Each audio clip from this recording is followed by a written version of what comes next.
Hello, I'm Adam Barnes. Welcome to Mobile User Experience. This is Project 5 User Experience Critique. In this project, we were asked to evaluate an application based on its user experience features.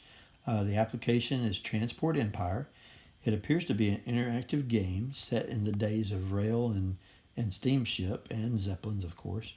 And it's set up to where it has a very interactive touchscreen, very good menu selections, and it seems to be fairly intuitive. It reminds me a lot of Age of the Empires or maybe Warcraft, where it's a very good time management, fast-paced kind of game to keep up with everything. And you see somebody sleeping, hey, you can't sleep there, you got to start. Get back to work, and it zooms in and lets you see that there's a train with the billowing smoke behind it moving along its way. Then you also have the nice flowing water and the good graphics. You have, of course, the fog of war that you haven't explored yet. It comes with great sound, good interactive buttons here. The sound gives you little notifications that something on the map has changed, and you might have to scroll over to find it. And you get a little indication saying, hey, yep, good to go. Get back to work. Start making me something else. So really good. Laid out. It's laid out well. If you look here at the bottom right and bottom left, you've got some great buttons here. Bottom right, you see this little barn here. Well, it takes me to the storehouse. Sure enough, it is. It's a storehouse. You've got the tab menu up at the top to where you can slide back and forth between those. You've got half images on the screen where you have to scroll right or left. You have these buttons, which are really good to know. Even the X button is right in reach of the thumb. Oh, a pop-up. Yep, give me my money. And so you have that. You have a little contracts button.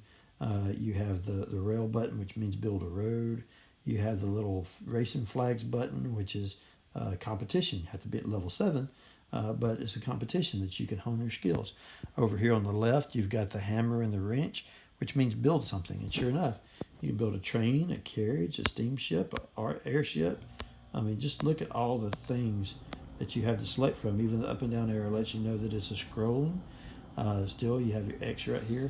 So many selections. It's just unbelievable. The to-do list with the 0 by it means that I don't have any tasks. You have the cash register, which means that you want to shop to buy parts or resources or managers, people. Specials as well that you have, and you can scroll up and down and buy those. Definitely set up for in-app purchases. Definitely want you to spend more money, get you hooked on a game. It's like, I can't live without it. I need to spend more money and buy some more purchases. But these guys deserve it. I mean, with all the work that they put into this game is phenomenal. You got this little drop-down arrow. You can see different things.